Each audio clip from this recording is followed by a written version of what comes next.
Senhor, nosso Deus, nosso Pai, nós nos colocamos, Senhor, nesta hora na Tua presença. Nós estamos aqui, Pai, reunidos como escola ministerial da Casa Firme. Pai, como alunos que o Senhor está preparando, Senhor, para Te servir com excelência, de uma nova forma, Senhor. Pai, todo o conhecimento que nós estamos adquirindo nesta noite, pedimos ao nosso amado amigo Espírito Santo que venha guardar na nossa memória, na nossa mente, no nosso coração, e que nos momentos oportunos em que o Senhor precise nos usar, que o nosso amado amigo Espírito Santo traga a memória, para que possamos, Senhor, ser instrumento nas Tuas mãos em todo o tempo, que nós possamos ser ousados no Senhor em todas as áreas, Pai querido, do conhecimento. Pai, nós chamamos sobre a nossa mente o espírito de sabedoria, o espírito de inteligência. Pedimos agora, Pai, que o Senhor venha renovar nossa mente, nosso corpo físico. Tira, Senhor, todo esgotamento, todo cansaço, a parte física, Senhor, aquilo que o nosso corpo está precisando para funcionar com precisão. Nós pedimos agora que o Senhor venha derramar do céu sobre nós, ó Pai. E, Senhor, que nós possamos, nesta hora, receber de Ti, Senhor, uma porção extra do Teu Espírito. E que Ele venha nos conduzir durante esta aula, nessa temática tão importante, Senhor, de luto e aconselhamento pastoral. Que nós possamos ser usados por Ti e que hoje o Senhor venha quebrar em nós, Senhor, paradigmas, falsos pensamentos, sofismas, tudo aquilo que se levanta contra a verdadeira sabedoria do alto e que nós possamos agora, Pai, receber de Ti algo novo, impregnando na nossa vida, para que nós possamos frutificar para o Senhor em todas as áreas, em nome de Jesus. Amém. Então, hoje vocês vão estar fazendo a última aula dessa disciplina, né? Aconselhamento, psicologia e aconselhamento pastoral. O intuito dessa disciplina não é que vocês sejam psicólogos, não é? Apesar que é uma área muito linda, quem quiser estudar, né? Eu gosto muito. Mas é para que você entenda que, como um conselheiro, você vai precisar muitas vezes entender a diferença entre aquilo que é espiritual e aquilo que é da mente, da psique, desse órgão que nós temos, tão importante que é o cérebro, não é? Então, nós estamos hoje finalizando essa disciplina com esse tema, que é luto e aconselhamento pastoral. E aqui a gente abre com o Salmo 23, versículo 4. Ainda que eu ande pelo vale da sombra da morte, não temerei mal nenhum, porque Tu estás comigo, a Tua vara e o Teu cajado me consolam. Há sabedoria e há versículo na palavra de Deus para todas as coisas, não é? Thay, como é que eu passo para o próximo slide? Tá PDF. Eu acho que eu tenho que abaixar a página, né? Eu vou sair da tela cheia. Ih, travou. Agora foi. Bom, então aqui nós somos futuros, vocês são futuros conselheiros, né? Ou vocês já atuam com isso. E aqui está dizendo assim, ó, nós precisamos estudar esse tema porque é um momento muito difícil para todos nós, para aconselhar e para quem está vivendo o luto. Então, nós temos ali uma citação de Billy Graham, que ele escreveu no livro A Morte e a Vida. Luto é, com certeza, algo que a maioria de nós tem que enfrentar em algum momento da nossa vida. Ou um luto por um familiar nosso, ou como ministros, como pastores, como obreiros, nós vamos enfrentar o luto de alguém, de uma ovelha, de alguém na igreja, não é? Eu, como pastora, eu já fui por 2 vezes entrar em hospital com a pessoa já falecida, né, para ir lá ver o corpo da pessoa, ajudar o familiar. Nós já fizemos velórios de todos os tipos, da pessoa muito idosa, do bebê, da pessoa jovem, da pessoa que morreu abruptamente, da pessoa que estava enferma. Enfim, nós vamos na nossa caminhada ministerial, nós não sabemos com o que nós vamos nos deparar. Mas tanto na vida quanto na caminhada ministerial, uma coisa a gente tem que ter ciência, de que nós vamos passar por situações que envolvem o luto. E aqui também, Freud, né, ele escreveu sobre esse tema no livro dele, Luto e Melancolia. Mas sabe o que é muito, como que a gente pode falar, interessante sobre Freud? Que Freud, quando ele escreve sobre luto na psicanálise, ele tem uma primeira abordagem. Mas quando Freud vivencia um luto muito grande na sua vida, ele muda a percepção dele. Ele muda essa abordagem. Uma coisa era ele observar o comportamento, né, e como as pessoas reagiam diante do luto no consultório. Ele não tinha aquele envolvimento emocional. Mas a filha de Freud, a literatura fala que ela era a filha predileta dele, que era a que ele mais se afeiçoava. Ela estava grávida, se eu não me engano, do terceiro filho. Ele relata que ela não era uma gravidez desejada, mas que aconteceu. E nesse ínterim estava com a pandemia da gripe espanhola. E a filha dele, ela morre em coisa de 4 ou 5 dias. Ela morre abruptamente de pneumonia por causa da gripe espanhola, estando grávida. E isso causa um efeito devastador em Freud, o pai da psicanálise. Então ele começa a ter uma outra percepção do luto. Se vocês não sabem, um dos melhores amigos de Freud era um pastor, Oscar Pfister. E ele escrevia cartas para esse amigo pastor. E ele escreveu uma das cartas falando sobre a grande dor de ter perdido a filha, o luto que ele estava vivendo. E isso durou alguns anos na vida dele.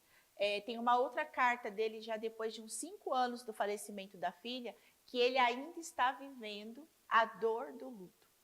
Então, para nós vermos como o luto é algo muito importante de nós, como futuros conselheiros, pastores, ministros, obreiros do evangelho, nós entendermos o que é e auxiliarmos, termos empatia com as pessoas. Gente, eu apertei tanta coisa aqui que eu não sei o que funcionou. Eu apertei agora, não foi?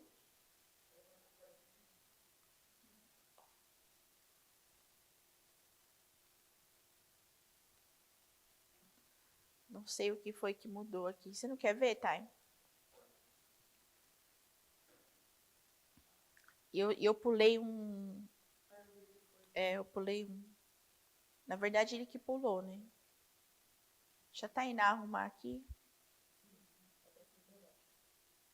Tá. Olha, antes da gente ir aqui, eu queria perguntar para vocês o que você pensa sobre a morte. Vai pensando aí. Vai pensando na sua cabeça o que você pensa sobre a morte. Mas, antes disso, olha só. Salomão, lá em Eclesiastes 3, 1 e 2, ele fala: tudo tem o seu tempo determinado. Há o tempo para todo propósito debaixo do céu. Tempo de nascer e tempo de morrer. Ou seja, ninguém escapa disso. A morte é uma realidade universal. Ela atinge todas as famílias, não é? Não importa como vai ser. Né? Não importa se você é a rainha da Inglaterra, que vai morrer e ficar vários dias em exposição, viajando, né, pelos castelos até ser sepultada, ou ninguém sabe, né, como é que vai ser esse enfrentamento, mas a gente sabe que vai acontecer. Então, o que você pensa sobre a morte? O que passa na sua cabeça? Alguém quer ter a ousadia de falar?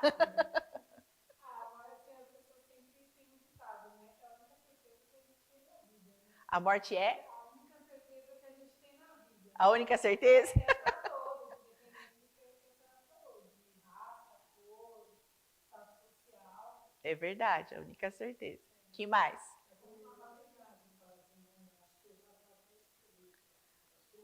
Fala mais alto que a professora aqui é surdinha. acho que é como uma Uma validade? Eu acho que quando nascer, já está escrito quando você vai morrer. Eu creio nisso. Entendi. Que mais? Eu creio como está escrito em 1 Coríntios 15:26. O último inimigo a ser vencido, a ser destruído é o mal. 1 Coríntios 1 Coríntios 15:26. 15, 26. O último inimigo a ser destruído é a morte. Isso aí. Então, mas assim, é um desafio. Sim, um desafio. Bom, Gênesis 3, 1 e 23. Respondeu a mulher à serpente: podemos comer do fruto das árvores do jardim. Mas Deus disse: não comam do fruto da árvore que está no meio do jardim, nem toquem nele, do contrário, vocês morrerão. Ô, gente, a Eva pisou mesmo na bola, né? Porque até então não se tinha a questão da morte, não é?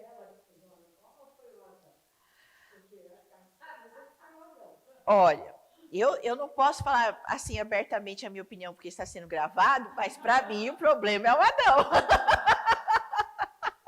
Ele não comunica, teve um problema de comunicação aí, né? Mas ainda assim ele poderia não ter comido do fruto, né? Ele comeu. Então, eu também, assim, tenho as minhas ressalvas. Será que a morte é algo que a Bíblia não falou? Será que a Bíblia deixou? Será que a nossa humanidade é tão exacerbada assim por causa da morte? Não, né, gente? Olha lá o texto de João 11, né? Fala sobre Lázaro, né? E o que fala? É claro, tem as divagações teológicas, né? Mas diz que Jesus chorou. O amigo dele morreu, Lázaro era amigo de Jesus Cristo, e tem um versículo lá, Jesus chorou. Depois você lê, que não vai dar tempo de nós lermos, mas lá em João 11, 1 a 35 tem um relato, e você vai ver que Jesus chorou. Alguns teólogos falam, não, ele chorou porque Lázaro já estava no paraíso e ele teve que trazê-lo de volta à vida terrena e ressuscitá-lo. É uma consideração teológica. Uma outra consideração que alguns teólogos fazem, não, ele chorou porque ele estava vendo quão pobres espiritualmente eram aqueles que caminhavam com ele, porque as irmãs de Lázaro foram correndo para Jesus. Ah, se você tivesse aqui, meu irmão não tinha morrido. Ah, se você tivesse chegado antes. Ah, se você tivesse escutado o nosso chamado, aquele lamento. Então, alguns teólogos vão por essa linha. Não, Jesus chorou porque ele viu que mesmo aqueles que caminhavam com ele não entendiam o poder dele ressuscitar. Independente de qualquer divagação teológica, o fato é que a Bíblia deixou, né, está lá na Bíblia, eles registraram para nós, ficou registrado que Jesus chorou quando o amigo dele, Lázaro, morreu. Jesus chorou. Se o próprio Senhor Jesus chorou, nós também podemos chorar. Choro é natural da nossa humanidade, né? O choro é saudável. Eu costumo brincar que o choro, Deus deixou o choro para a gente, que é a torneirinha para a gente desafogar, né? Quando precisa, abre a torneirinha e alivia. Lá em Jó 1:21, todo mundo sabe a história de Jó, não é? Mas Jó, ele enfrentou a perda dos seus filhos, dos seus 10 filhos, né? Todo mundo fala mal da mulher de Jó, que a mulher de Jó chega e fala assim, para Jó, amaldiçoa o teu Deus e morre. Mas as pessoas não observam o contexto, os sentimentos da mulher de Jó. A mulher de Jó, naquele dia, aconteceu todas as catástrofes da vida, né? Ela de uma mulher rica, que tinha suas propriedades, seus 10 filhos, seu marido, passou a ser uma mulher que tinha um marido doente, uma devastação de ter perdido 10 filhos no mesmo dia. de conter alegre mãe e esposa, ela passou por uma pessoa que via o seu esposo moribundo e que lhe foi tirado aquilo que era a riqueza das pessoas naquela época, os filhos, não é? Ela foi arrancado dela. Então a mulher de Jó, que nós não sabemos muitos detalhes dela, mas todo mundo fala, a mulher de Jó falou isso para ele, amaldiçoa o seu Deus e morre. Amaldiçoa o seu Deus e morre era o grito de uma mulher enlutada. Era a dor da alma de uma mulher enlutada. Era a amargura que ela estava vivendo naquele tempo. Ela não queria nem perder os filhos, nem tampouco o marido. Mas entre ver o seu marido saudável e o seu marido lá quase morto, era só jogar a terra por cima porque já estava totalmente podre, e ficar sem 10 filhos de uma vez, então ela falou, amaldiçoou o seu Deus e morre.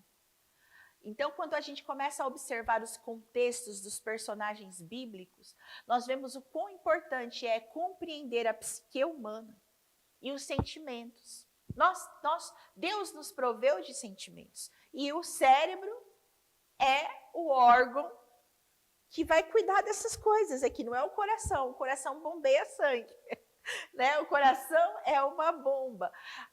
Agora, o cérebro é onde são gerados os nossos sentimentos, são no nosso cérebro. Então, o que Jó fala? Nu saí do ventre de minha mãe e nu voltarei. O Senhor o deu, o Senhor o tomou. Bendito seja o nome do Senhor. Né? Tem até um louvor que é muito lindo, né? Que fala, Deus me deu, Deus tomou, bendito seja o nome do Senhor. A Ele a honra, a glória e o louvor. Jó, ele estava aqui enfrentando a perda dos filhos dele, falando, né? Olha, Deus deu, Deus tomou, eu glorifico o nome dele. Mas o fato de glorificar o nome de Deus não exime as pessoas da dor do luto, né? Então nós vamos entrar agora na parte teórica. Tanatologia, essa palavra, né? Hoje em dia existe tanatólogo, né? Existem os procedimentos quando a pessoa falece. Mas o que é tanatologia? O que é essa palavra, né? É o ramo, né, do saber, do conhecimento que estuda a morte, o luto, o sentimento de perda que provoca. Então, é um ramo da ciência, é um ramo do saber que chama tanatologia. E o que é luto? Qual a definição de luto? Então, luto em primeiro lugar, é uma reação normal à perda de qualquer pessoa, objeto, um animal de estimação, um relacionamento. É o sentimento que nós temos quando a gente perde algo que nos é muito importante. É uma sensação de privação e ansiedade que pode se manifestar através do comportamento, das emoções, dos pensamentos, da fisiologia, como o nosso corpo reage. Daqui a pouco a gente vai ver como o nosso corpo vai reagindo fisiologicamente ao luto. O modo como nós nos relacionamos, o luto vai impactar nisso, e até na nossa espiritualidade.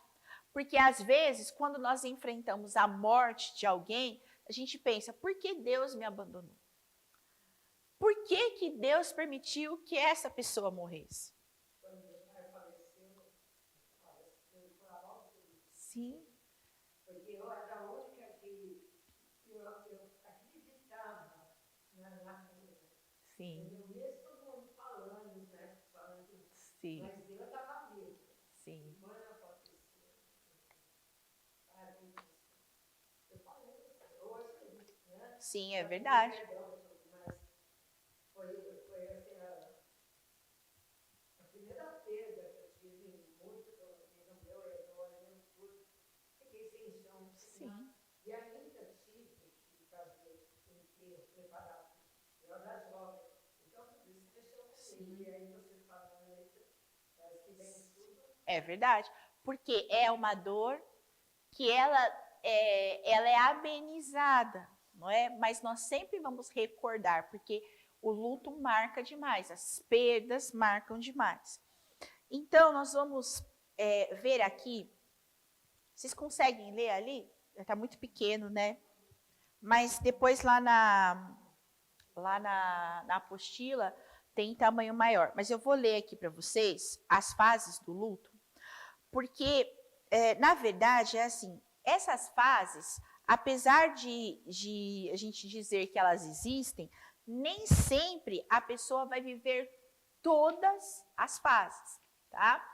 Então, as fases do luto, uma delas é a negação, que é como uma defesa psíquica, a pessoa nega a existência do problema, ela não fala sobre o assunto, procura desculpa, ela não quer aceitar aquela nova realidade. A negação não vai mudar a rotina, mas a pessoa continua trabalhando ali, fazendo as coisas do dia a dia, como se aquilo não tivesse acontecido. Então, ela nega, não, isso não aconteceu, não aconteceu, não aconteceu. Tem pessoas que vão passar por essa fase? Não. Tem pessoas que vão direto para a aceitação. Então, cada fase que eu estou colocando aqui para vocês, elas são reconhecidas na psicologia. São reconhecidas e praticadas nos atendimentos. Entender qual é a fase que a pessoa está. Todo mundo vai viver todas as fases? Não. Tem uma fase primeira, uma fase segunda? Não. Isso é pessoal. O luto é algo muito individual. Raiva, né? Pode durar desde as primeiras semanas até alguns meses, 6 meses, por exemplo. A pessoa fica inconformada e se revolta com a situação. É normal que ela chore, tenha distúrbios de sono, falta de apetite. Geralmente, quando acontece, vamos supor, uma pessoa é assassinada, ou uma pessoa é atropelada, ou uma pessoa morre num acidente, a raiva ocupa o coração de quem fica enlutado. Né? Você vê aquela ira na pessoa, você vê aquela raiva na pessoa. Por quê? Porque ela fala assim, não, mas a pessoa era tão saudável, era tão jovem. Quando é uma enfermidade, você fala assim, teve uma razão. Mas quando é algo que é tirado abruptamente, você fala, não, mas não é possível, como? Então, vai dando aquela raiva, né? Mas não só em acidente, em outras situações, outros tipos de luto também. Barganha, também conhecido como negociação. A pessoa tenta criar uma ficção de que a morte é algo que nós possamos impedir, né? Ela fica fantasiando reverter aquilo. Então, ela pensa assim, puxa, se eu tivesse feito tal coisa, a pessoa não tinha morrido. Se eu pudesse voltar no tempo, se eu pudesse. Fica aquela barganha achando que aquilo vai trazer a pessoa de volta, não traz. Depressão, né? Não existe mais fantasias com as realidades, né, paralelas, com as outras fases. Então, ela volta para o presente com aquela sensação de vazio, acabou o chão, aquele sentimento profundo. Né? Ela se conscientiza do que aconteceu, ela se isola, ela cansa, ela fica muito cansada, muito esgotada, ela não tem mais prazer, ela fica naquele estado de tristeza, de desânimo, de melancolia, ela acha que aquilo não vai acabar nunca, ela não quer sair de casa, ela não quer ver pessoas, ela não quer mais porque ela está deprimida.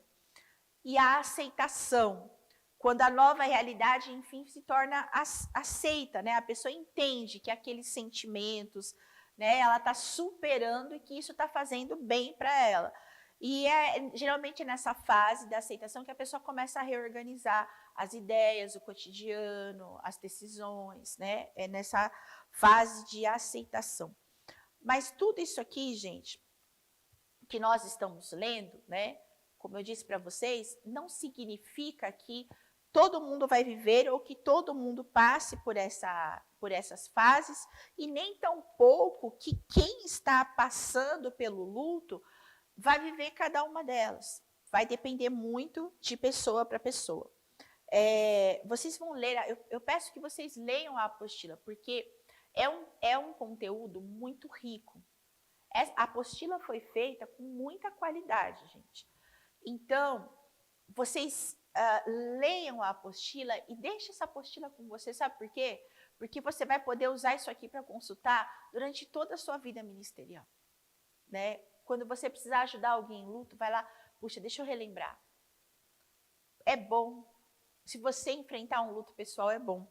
Mas eu quero só ler algo aqui para vocês, que até a Rafa estava citando, mas lá na página 2 da apostila, está em 1 Coríntios 15, 55. Se você tiver com a sua Bíblia aí, você pode abrir. Então, 1 Coríntios 15, 55.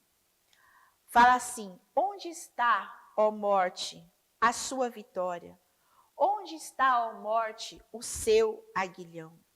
Tragada foi a morte pela vitória, né? Um pouquinho antes está escrito: a morte foi destruída pela vitória, ou em outras versões, tragada foi a morte pela vida, no versículo 54. Nós, cristãos, e se existe uma consolação e um conforto, é a vida eterna. É a certeza da vida eterna, da ressurreição em Cristo. Então, esse é o consolo, o conforto do cristão. Mas nós, mesmo sendo cristãos, nós vamos sentir a dor do luto, não é? E ela precisa ser vivida. A dor do luto é uma dor que precisa ser vivida. E isso é algo que, de uns tempos para cá, é que a igreja começou a entender isso. Porque antes o luto era tolhido, o luto era reprimido. Então, se você era cristão, você não podia ficar enlutado. Por que você não podia ficar enlutado? Como que você vai ficar triste se a pessoa está desfrutando da vida eterna? Ah, mas Jesus prometeu o céu é maravilhoso, você está triste? Você não pode ficar assim, né? Falavam, você não pode ir no cemitério, porque você está cultuando os mortos. Você não pode ter foto da pessoa na sua casa. Tinham muitos, você não pode, você não pode, você não pode. E colocavam aquele peso sobre a vida do cristão. E o cristão não conseguia viver aquilo, ele reprimia aquele luto. E isso gerava outras consequências, né? Enfermidades, doenças psicossomáticas. A pessoa não conseguia entender o amor de Deus e por que ele estava tirando aquela pessoa tão amada. Enfim, isso, graças a Deus e graças a aulas como vocês estão tendo hoje, é um divisor de águas. Porque hoje o que nós estamos fazendo aqui é gerando em vocês a empatia pelo seu próximo, pela dor do seu próximo. É o que Jesus fazia. Jesus tinha compaixão das multidões. Jesus, quando ele olhava uma pessoa sofrendo, ele ia lá, ele se compadecia. E nós precisamos nos compadecer daqueles que estão enlutados, que perderam seus entes queridos, né? A Bíblia diz, você vai se alegrar com o que está alegre, mas você vai chorar com o que está chorando. Chorar com os que choram. É algo que nós precisamos aprender a fazer. E não mais ficar colocando para as pessoas, você não pode, você não pode, você não pode. Então, aqui a gente vai discernir essas diferenças, tá bom? Então, Jesus pode ter chorado por empatia também. Não escutei. Jesus, quando chorou, pode ter sido por empatia também. Sim, claro. Ele estava vendo as irmãs do melhor amigo dele chorando, não é? Ele pode ter chorado também por empatia. Mas eu acredito, pastora Andréa Beverari, os teólogos podem falar o que quiser, e eu faço teologia, eu estou no último semestre de teologia, eu me formo em nome de Jesus esse ano. Os teólogos podem falar o que quiserem, mas eu, como uma mãe que já tem um filho no céu, eu sempre falo, Jesus chorou porque ele entende. Ele também sentiu como humano, a Bíblia fala que ele era em forma humana.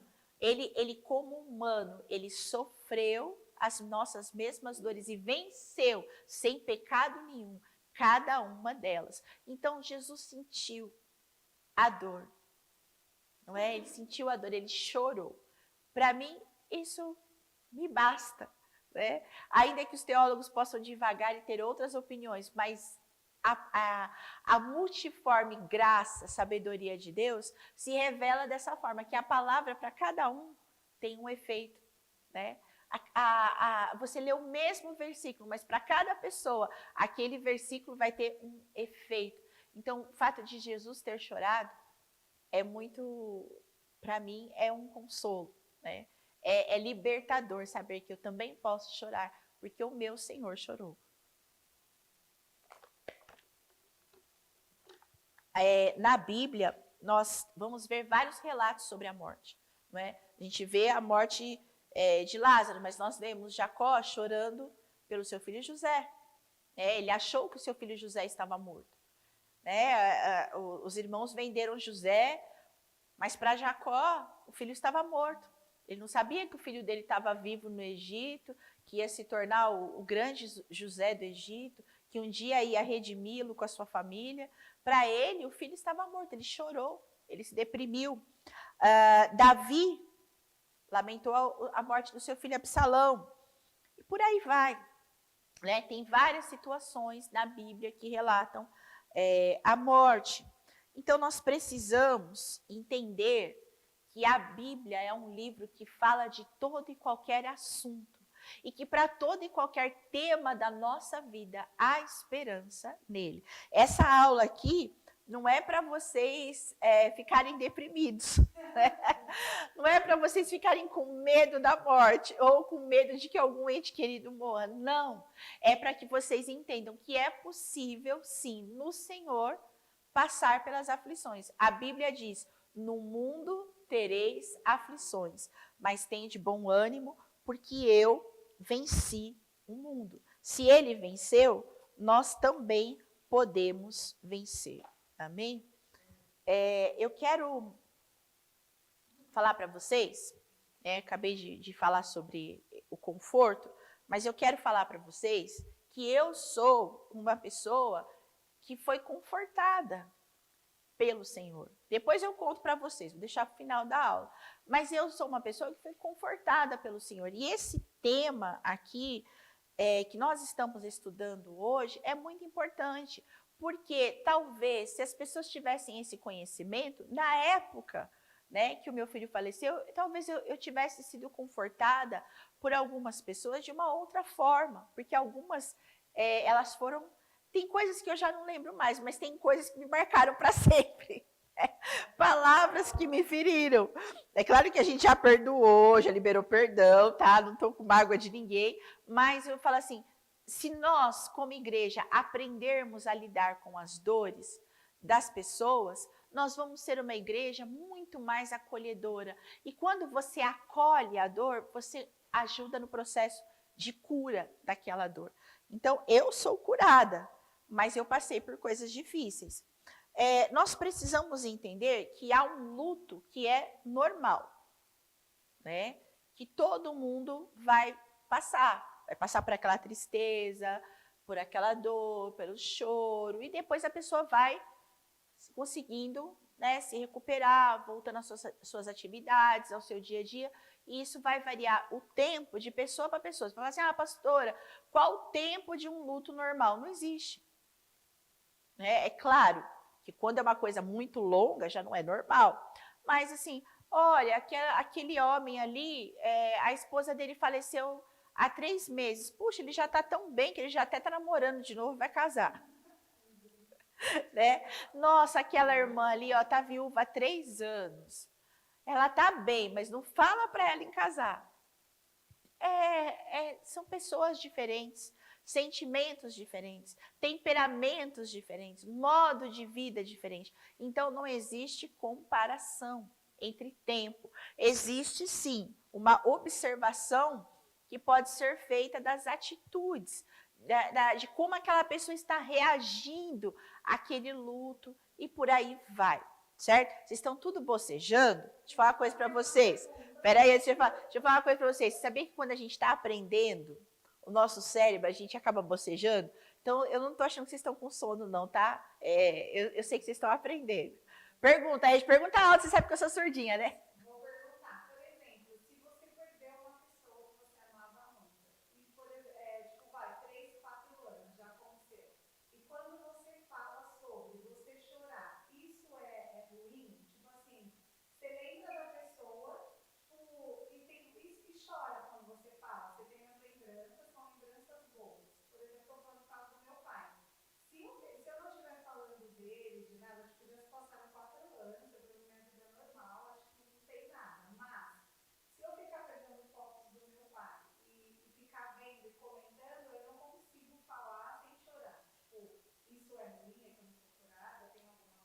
depende do que você sente depois. Tipo assim, você chora na hora. Passou aquilo, você vai fazer outra coisa, você fica bem? Ou você fica melancólica, aquilo te deprime por uns dias? Não, tipo, Não. é momentâneo, mas tipo, se eu começar a falar, sabe, de tocar no assunto, eu começo a lembrar das coisas boas, dele bem e tal, e aí, tipo, Não tem problema. O que é ruim, né, é quando você toca naquele assunto e aí você chora, só que aquilo te produz uma tristeza. Não é um choro da lembrança, um choro da saudade, um choro de querer, né? Puxa, eu não tenho mais aquela pessoa, eu não tenho mais meu pai, eu não tenho mais a companhia dele, né? Isso é um choro saudável. Agora, se depois que isso acontece, se você, vamos supor, eu evito ver isso, porque quando eu vejo isso, isso me dá uma tristeza profunda, eu fico dias, né, ruins, eu não durmo direito à noite, aí sim é algo patológico e aí uma terapia vai ajudar muito nesse processo. Agora, se você chora ali momentaneamente, depois você consegue, né, aquilo não tira seu sono, aquilo não te traz um estado de melancolia, de depressão, de tristeza, então é normal, né? Quando eu vejo fotos do meu filho, depende do que eu estou vendo. Tem fotos que eu vejo e que não me causam choro. Eu rio, eu lembro da situação, eu lembro como a foto foi tirada e aquilo me dá alegria. Agora, dependendo da imagem que eu ver, se me trouxer uma recordação dolorosa, aí eu choro, eu falo, puxa, ele estava muito inchado nesse dia que depois ele foi internado, foi entubado. Então, essas memórias, é claro, você se entristece. Só que choro ali, falo com o Senhor, né? Lavo o rosto e bora, bola para frente, vida que segue, né? Eu não gosto dessa expressão, gente, vida que segue, porque parece que a gente está deixando para trás uma vida que foi importante na nossa vida. Mas o que eu quero dizer é assim, eu não estou mais presa naquela dor do passado, eu já posso caminhar. Então, eu continuo prosseguindo na vida até que o Senhor me chame, né? Então, o que eu vou abordar aqui agora para vocês discernirem, é o luto patológico, né? O luto que se torna uma enfermidade, o luto que vai deixar a pessoa, né, por um longo tempo vivendo aquilo e às vezes ela não consegue mais retomar a vida por causa daquele luto. Então, olha, o luto anormal, né, que a gente podia dizer, ou esse patológico.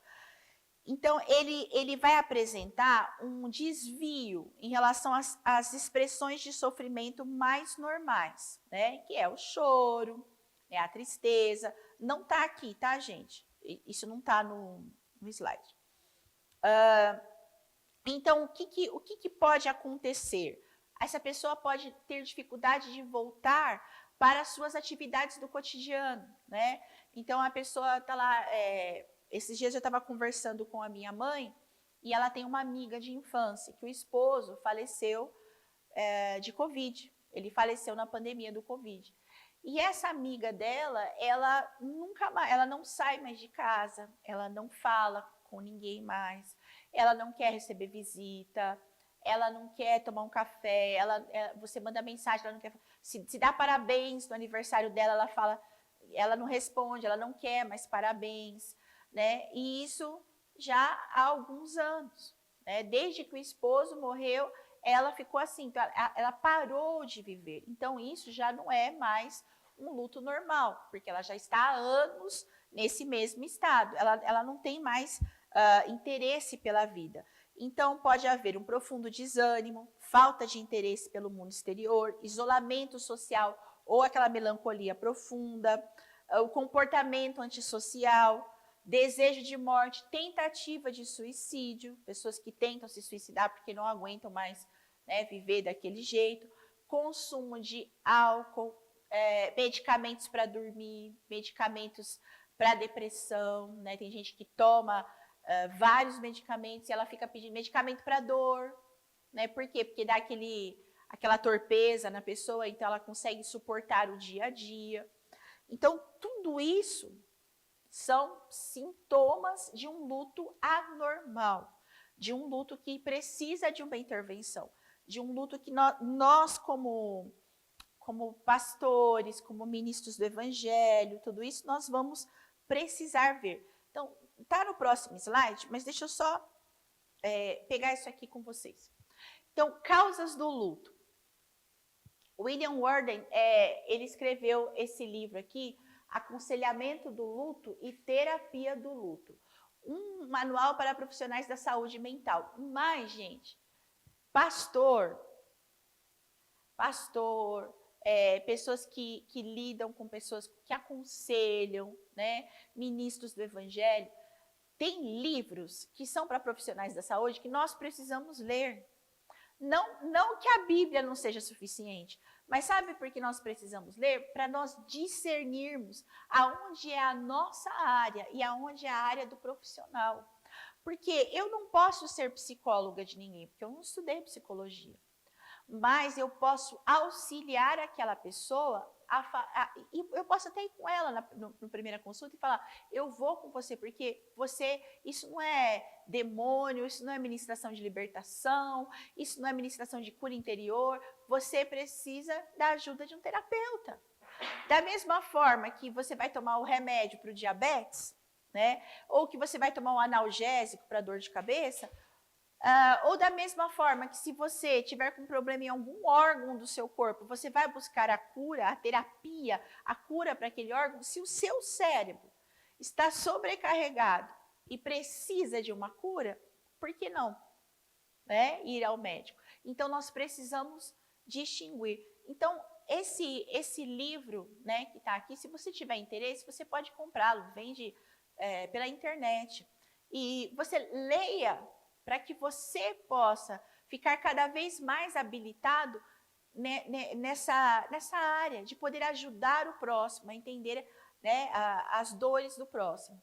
Então, ele fala aqui, ó, a pessoa enlutada enfrenta 4 tarefas, geralmente difíceis e demoradas, que são aceitar a realidade da perda, sentir e admitir conscientemente a dor da perda e se desligar da pessoa falecida, ajustar-se ao novo ambiente, onde essa pessoa que faleceu não está mais presente, e estabelecer novos relacionamentos, né? Superando a culpa, a insegurança desse novo tempo. Então, o tempo do luto sempre é particular e vai variar de pessoa para pessoa. Então, aqui, ó, aceitar a realidade da perda. Tem pessoas que não aceitam. E elas ficam...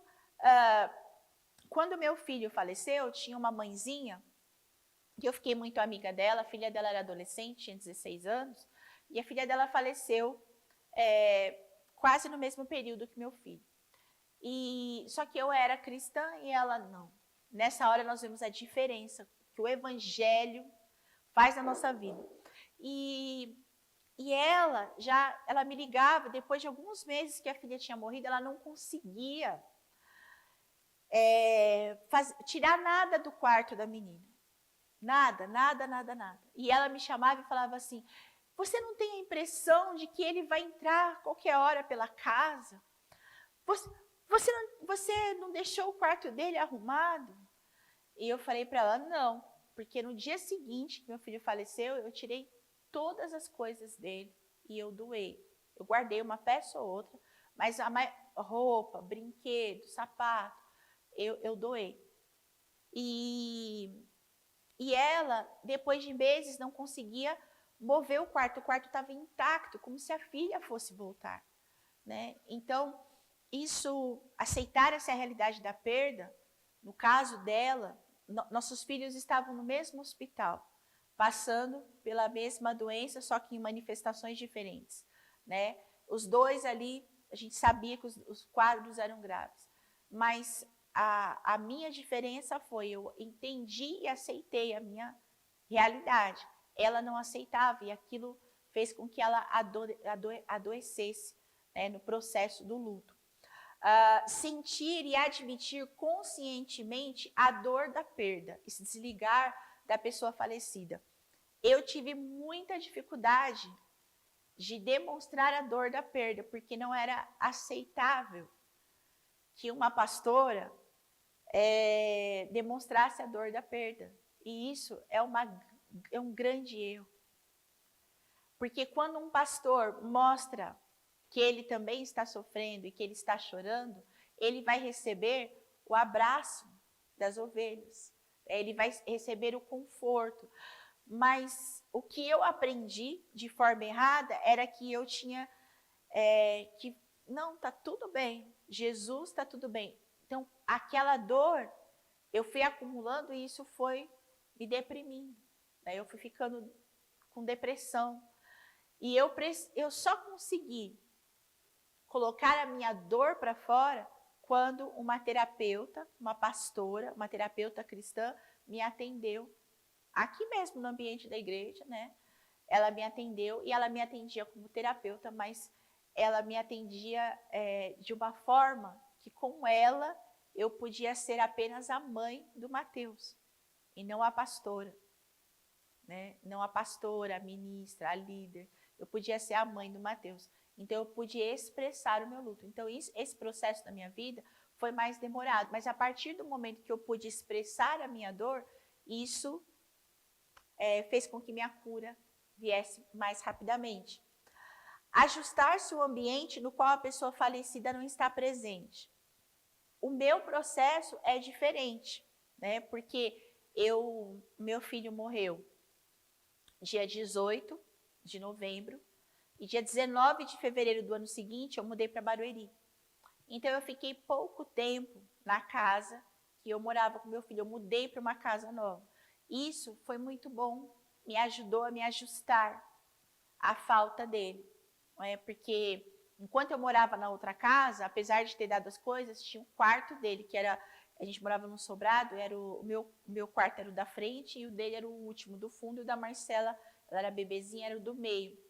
Então, e depois do quarto dela tinha o banheiro. Então, eu ia até o banheiro, que a gente dava banho nela, tudo, mas eu não queria passar para o quarto, né? Porque tinha a faixinha da parede, a decoração que ele tinha escolhido, e aquilo era difícil, olhar para aquele lugar e saber que meu filho não estava mais lá.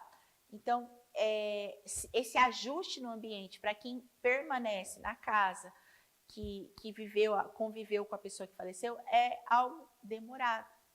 E eu falo para todo mundo, eu falo, gente, no meu caso, ter mudado não só de casa, mas como de cidade, me auxiliou muito. Mas não é todo mundo que pode fazer isso. Não é todo mundo que quer fazer isso. No meu caso, não foi nenhuma escolha.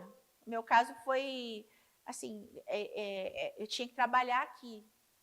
Minha vida já não tinha muito o que fazer naquela região, né? Então, foi algo meio que automático. Não foi muito uma escolha, mas foi meio que automático. Mas isso foi bom.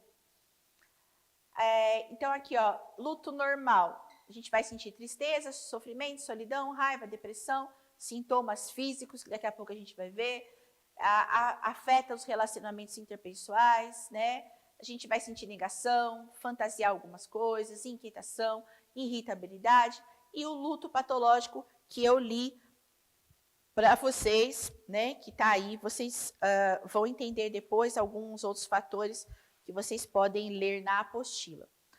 Alguns fatores que podem influenciar o modo como cada pessoa reage à perda. Então, gente, no meu caso, né, o meu filhinho tinha uma doença, câncer. Quando você fala para uma criança, você tem câncer, é a mesma coisa que falar para ela assim, você está com gripe, você está com dor de ouvido, você está com uma frieira, porque a criança, ela não distingue o grau da enfermidade entre uma frieira e um câncer. Na cabeça da criança, ela vai tomar um remédio ruim e vai ficar boa. Então, é assim que funciona a cabeça da criança. Depois de um tempo, dentro de um hospital oncológico, a criança começa a ver coisas. Né? Ela vê que o amiguinho estava mal, depois ela nunca mais vê o amiguinho. Mãe, cadê o meu amiguinho? Né? Cadê o amiguinho? Ou a criança está lá, tem tipo de câncer que recebe amputação, então a criança está lá fazendo a quimioterapia com as duas perninhas, passa uma semana, ela volta com uma perninha só. E aí o amiguinho fala, por que você perdeu sua perninha? Ah, porque meu tumor era no osso, tive que amputar a perna. Isso aconteceu uma vez com meu filho, ele tinha uma amiguinha que fazia quimioterapia com ele, passou uma semana, ela apareceu de perna amputada. E aquilo mexeu muito com meu filho. porque ele sentia dor nas pernas. E aí ele viu ela, a gente foi para casa, tudo. No outro dia, quando foi para ir para o hospital, ele chorava muito. E eu falei para ele, por que você está chorando? Você não quer ir para o hospital hoje? Aí ele falou, eu não quero perder a minha perninha. E ele chorou muito aquele dia, porque na cabeça dele, a amiguinha tinha dor na perna e perdeu a perninha, ele tinha dor na perna e ia perder a perninha. Então eu tive que explicar para ele que o câncer dele era diferente do dela, que o dela era um osteosarcoma e que o dele não era. Que osteosarcoma tinha amputação e que o dele, que era um linfoma de Hodgkin, não tinha amputação. Então eu tive que explicar isso para que essa explicação dentro da captação de uma criança, daquilo que ele consegue captar dessa informação, que desse para ele o entendimento de que ele podia ficar tranquilo, que ele não ia perder a perninha dele. E isso vai acontecer e vai impactar nisso aqui, né? Então, previsibilidade do luto, apesar de eu não querer, né? E aí que entra a parte da diferença da criança e para o adulto. Quando você fala para o adulto, você está com câncer, ele pensa, eu vou morrer. Morri. Ele já morreu. Na cabeça dele, já estou morto. Né? Porque você fala para a pessoa, estou com câncer. Só que existe diversos tipos de câncer, diversos tipos de tratamento, e é claro, tem o estágio da doença, tem uma série de fatores que vão contribuir para a cura ou não. Mas essa é a diferença do adulto para a criança, como ele enxerga. Por isso que no reino de Deus nós temos que ser como crianças, absorver tudo da forma mais pura possível, sem os nossos julgamentos. Então, previsibilidade do luto. Se você está ali já vendo a pessoa enferma, tudo, como você vai reagir a isso? Tipo de perda, lembra que eu falei no começo? Um acidente, um atropelamento, um assassinato. É diferente quando você perde uma pessoa. Ah, puxa, eu perdi minha avó, ela tinha 110 anos. Ah, 110 anos, ela viveu bastante. Né? Então, tem uma previsibilidade do luto. Ou, a pessoa está doente, ela está internada há 3 anos, ela não sai mais do hospital, a doença dela não tira mais ela do hospital. Ah, faleceu, uma previsibilidade. Crenças, né? Eu falo para vocês, a minha fé no Cristo, a certeza da ressurreição, da eternidade, isso fez toda a diferença no meu processo de luto. Histórico de vida e personalidade. Histórico de vida, porque tem pessoas que perderam muitas pessoas de forma trágica. Então, eu tenho uma amiga minha, de uma longa data, que ela perdeu praticamente a família dela, assim, um seguido do outro. Ela perdeu o pai, ela perdeu a mãe, ela perdeu o irmão, ela perdeu a irmã, ela foi perdendo todo mundo e ficou 4 pessoas da família dela. Quando alguém morreu, daqueles 4, ela entrou, porque na cabeça dela, a família dela já não existia. Né? Porque os outros lutos, ela era muito jovem e ela não conseguiu processar aquilo. E como ela perdeu os referenciais que podiam ajudá-la, pai e mãe, ela cresceu com os irmãos mais velhos. Então, quando ela viu que estava perdendo os irmãos mais velhos, novamente ela estava perdendo os referenciais dela. Então, aquilo, né, machucou demais ela. Então, tem essa questão também do histórico de vida e da personalidade. Porque tem pessoas que são mais melancólicas. Né? Elas são mais melancólicas, elas ficam, né? Aquela pessoa assim. E tem pessoa que não, que ela já é mais alegre, que ela já. Então também tudo isso vai influenciar o ambiente social. É diferente quando uma pessoa, que nem eu falei para vocês, eu precisei mudar. Mas você já pensou uma pessoa que o seu ente querido, a pessoa que estava ali que ela amava, morreu dentro da própria casa, porque ela não tinha condições de ir para um hospital, não tinha um atendimento no hospital, morreu em casa. Às vezes morre na cama que o cônjuge está ali e ele não pode mudar, a condição social dele é difícil, então ele tem que enfrentar aquela dor de uma outra forma. Por isso que o luto nunca pode ser padronizado, cada pessoa vive de uma forma. Circunstâncias que acompanham a morte. Sabe aquela pessoa que, olha, meu esposo morreu, a gente era bem de vida a vida inteira, ele morreu, eu perdi tudo junto. Porque eu achava que eu era bem de vida, mas na verdade o meu esposo fazia dívida sobre dívida para deixar a gente bem de vida. E aí, quando o esposo morre, vem tudo à tona. Então, além da dor da perda do esposo, vem a dor da perda da vida da pessoa, porque ela já não sabe mais o que fazer, ela já não sabe como fazer, ela tem que trabalhar, ela tem que sustentar a casa e por aí vai. Efeitos do luto. Gente, isso aqui, quando a gente fala que o luto ocasiona essas coisas, algumas pessoas ficam assim, começam a lembrar, nossa, olha, isso aconteceu comigo em tal ocasião, quando morreu fulano. A pessoa já fica, já vai lá, sabe por quê? Porque é tão forte no nosso corpo, esse efeito, que passa anos e você fala, puxa, é mesmo, quando fulano morreu, isso aconteceu comigo. Que você viveu aquela dor de uma forma tão intensa que impactou no seu físico, né? Então, ó, efeitos físicos, queda de imunidade nos primeiros 6 meses de vida. Você fica doente direto, você tem diarreia, você tem virose, você tem gripe, você sai de uma gripe, você já está com uma outra coisa, você está com alergias, começa a apresentar alergia do nada, começa a se coçar, a cara incha, enfim, várias coisas que vão acontecendo porque sua imunidade caiu. Doenças físicas ou psicológicas, estresse elevado, né, acaba diminuindo a nossa resistência, e por aí vai. Aqui, gente, tem um resumo, na apostila está bem detalhado para vocês. Efeitos emocionais e cognitivos. Então, a pessoa começa o ambiente dela, o ambiente ao redor dela começa a ficar diferente para ela, né? Ela já não quer mais estar com os amigos que ela tinha antes, o ambiente que ela tinha, porque aquilo causa um incômodo nela. Ansiedade, aquele sentimento de vazio, esse afastamento daquilo que ela convivia. Começa a ter sonho com a pessoa que morreu, né? Fica, eu sonhei com fulano, eu sonhei com fulano. Gente, eu nunca sonhei com o meu filho. Nunca. Nunca sonhei com o meu filho. E sabe o que foi assim, muito lindo? O meu esposo, ele é o caçula de 3 irmãs mais velhas. E uma das irmãs dele não pôde vir. Ela morava no Paraná, ela não pôde vir se despedir do nosso filho, não pôde vir no velório nem nada. E logo depois, em seguida, ela teve um sonho com meu filho. Ela via ele num lindo campo, bem verde assim, com várias crianças brincando. E ela olhava para ele, ela sabia que era ele estava correndo, curado, sem dor, bonito, com cabelo, como ele era.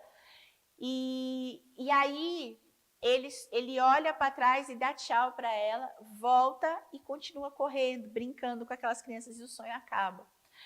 Então, aquilo foi um conforto para ela, né? Como se fosse uma despedida. Aquilo foi um consolo dela não ter se despedido do sobrinho.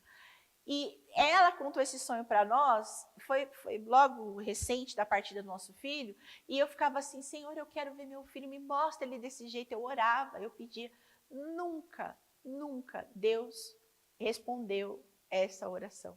Mas isso não deixou que eu fosse, não impediu de eu ser confortado ou consolado. Mas olha que incrível como Deus agiu através de um sonho para consolar uma tia que não pôde se despedir de um sobrinho, não é? Ele deu essa forma de consolo. Só que esse sonho para ela foi um consolo.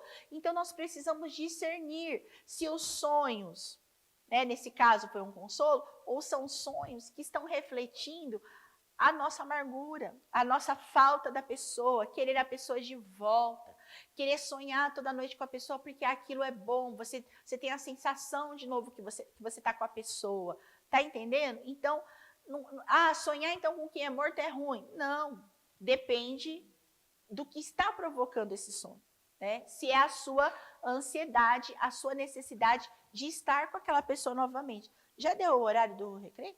Do intervalo? Recreio.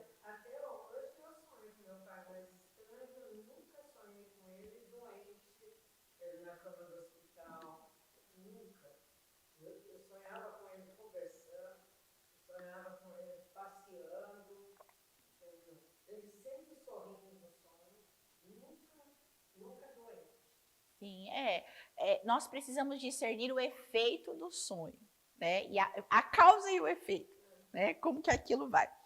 Então, sonhos com falecido, depressão, apatia. Sabe aquela pessoa apática?